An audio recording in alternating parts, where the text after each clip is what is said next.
स्वागत है आप सभी लोगों का इस वीडियो में। आज के इस वीडियो में बेटा हम बात करने वाले हैं फिर से अपने मोस्ट इंपॉर्टेंट क्वेश्चन के बारे में, जो कि है बेटा आपका 7th चैप्टर से कोऑर्डिनेट ज्योमेट्री से। और ये जो क्वेश्चन है आपका आता है बेटा 2 मार्क्स में। तो आज की इस वीडियो में आपके होने वाले 2 मार्क्स बिल्कुल कंफर्म। तो बेटा बात करते हैं अपने इस क्वेश्चन की। क्वेश्चन क्या है आपका कि if 3, 1, 5, 1, A, B and 4, 3 are the vertices of a parallelogram. ये बेटा क्या दे रखा है, वर्टिसेस दे रखी है पैरेललोग्राम की, टेकन इन ऑर्डर में हमें लेनी है। तो हमें फाइंड करना है ए और बी की वैल्यूज। ठीक है, सबसे पहले आपको क्या काम करना है, फिगर बनानी है। फिगर के बारे में हम बात कर लेते हैं। देखो फिगर है पैरेललोग्राम बना लेते हैं। ठीक है, इस तरह से हमारा पैरेललोग्राम दे रखा है। ठीक है, हम ऑर्डर में ले लेते हैं। यहाँ पे हमें क्या दे रखा है, ए दे रखा है पॉइंट। ठीक है, जो कि क्या है 3, 1 है। यहाँ पे बी कोऑर्डिनेट ले लेते हैं, जिसके जो कोऑर्डिनेट्स है वो क्या है 5, 1 है। सी ले लेते हैं ए, बी और डी ले लेते हैं बेटा क्या हमारा 4, 3। ठीक है, यहाँ पे आ जाएगा हमारा डी, जिसके जो कोऑर्डिनेट है वो क्या है बेटा 4, 3। ठीक है, अब मैं क्या काम करती हूँ, यहाँ पे डायगोनल बना देती हूँ। क्या बना देती हूँ यहाँ पे, डायगोनल। ये हमारा डायगोनल होगा, एसी एक डायगोनल है और एक बीडी डायगोनल है। यहाँ पे जो पॉइंट है, जो बीच वाला पॉइंट है वो क्या है बेटा ओ है।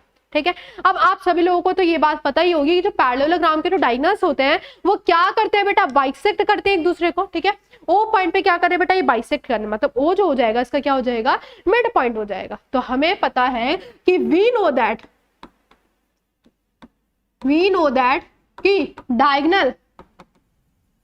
डायगोनल्स ऑफ अ पैरेललोग्राम, ठीक है, बाइसेक्ट ईच अदर। क्या करते हैं बेटा, बाइसेक्ट करते हैं एक दूसरे को। ठीक है, सो हमारे पास जो O is the mid point, O क्या हो जाएगा बेटा आपका मिड पॉइंट हो जाएगा किसका, ऑफ AC एंड BD।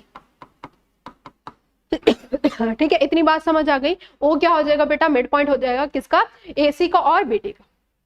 ठीक है, अब बच्चे क्या करते हैं, ये जो स्टेटमेंट है ये लिख के नहीं आते, वो क्या करेंगे, फिगर बनाएंगे और जो सॉल्यूशन होगा वो करना स्टार्ट कर देंगे। तो ये जो चीज है ना, ये आपकी, ये भी लिखना आपकी इंपॉर्टेंट चीज है। ठीक है, तो ये भी चीजें लिख के आपको आनी है। अब बात करते हैं अपने कि कौन सा फॉर्मूला हम यूज करने वाले हैं। यूजिंग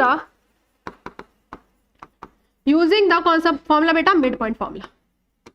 ठीक है, हम मिड पॉइंट फॉर्मूले का क्या करेंगे, यहाँ पे यूज करेंगे।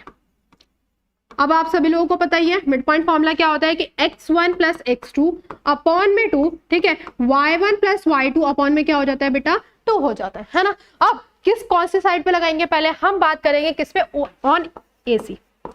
किस पे बात करेंगे बेटा, ऑन AC पे हम मिड पॉइंट फॉर्मूला लगाएंगे। O क्या है बेटा आपका मिड पॉइंट है। ठीक है, ये x1 y1 x2 और y2। क्लियर, लगा दो। यहाँ पे क्या हो जाएगा आपका 3 में A अपॉन में 2। ठीक है, फिर क्या हो जाएगा 1 + में B अपॉन में क्या हो जाएगा 2 हो जाएगा। ठीक है, और ये जो कोऑर्डिनेट्स आए बेटा किसके आ गए, O के आ गए। अब किस पे बात करेंगे हम, BD पे। किस पे लगाएंगे मिड पॉइंट फॉर्मूला, BD पे, ऑन BD। क्लियर है बच्चों। अब देखो ये हमारा x1 y1, या आप इसको ही मान सकते हैं x1 y1 और x2 क्या हो जाएगा, y2 हो जाएगा। ये हो जाएगा आपका 5 + में 4 अपॉन में 2। ठीक है, और 1 + 3 अपॉन में 2। उसको सॉल्व कर देंगे, 5, 4, 9 अपॉन में 2, 3 और 1 4 अपॉन में कितना आ जाएगा 2। और सॉल्व करेंगे तो ये आ गया बेटा आपके O के कोऑर्डिनेट। ये भी आपके O के कोऑर्डिनेट है और ये भी बेटा आपके क्या है, O के कोऑर्डिनेट है। अब आपको पता है कि दोनों O के कोऑर्डिनेट है, मतलब इनके वैल्यूज भी क्या हो जाएंगे, इक्वल हो जाएंगे। तो हम क्या काम करेंगे, यहाँ पे इक्वल कर देंगे। यहाँ पे बेटा क्या है आपके कोऑर्डिनेट्स 3 + A अपॉन में 2। ठीक है, और यहाँ पे क्या है 1 + B अपॉन में 2। और यहाँ पर आपको क्या नजर आ रहा है 9/2 और कितना आ रहा है। क्लियर है। अब आप सभी लोगों को पता है कि जो हमारा, अगर मान लो 2 कोऑर्डिनेट्स इक्वल हैं तो इसका x कोऑर्डिनेट इसके x कोऑर्डिनेट के इक्वल हो जाएगा, इसका y कोऑर्डिनेट इसके y कोऑर्डिनेट क्या हो जाएगा, इक्वल हो जाएगा। तो हम यहाँ पे इक्वल करने का काम कर देते हैं। x कोऑर्डिनेट को इक्वल कर रही हूँ पहले मैं।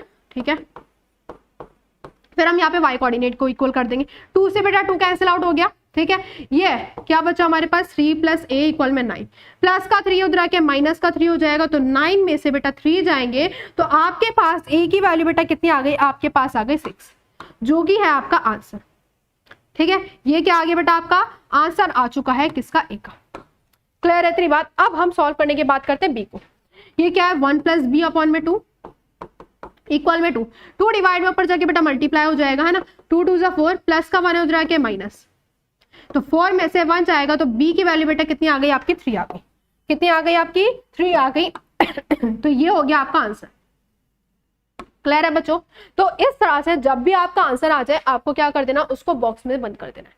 आपको ये नहीं करना कि आपने ये लाइन डाल दी, ये लाइन डाल दी, आपको बिल्कुल सीधा सीधा लिखना है। ठीक है, ये हमने क्या करा कि मुझे एक ही शीट पे दिखा रहा था इसलिए मैंने इस तरह से लिख दिया है, लेकिन आपको सीरियल वाइज ऐसे लाइन टू वाइज लाइन लिखना है। ठीक है, और हमेशा ध्यान रखना कोई सा भी किसी भी क्वेश्चन का आंसर है हमेशा उसको क्या कर दो, बॉक्स में बंद कर दो।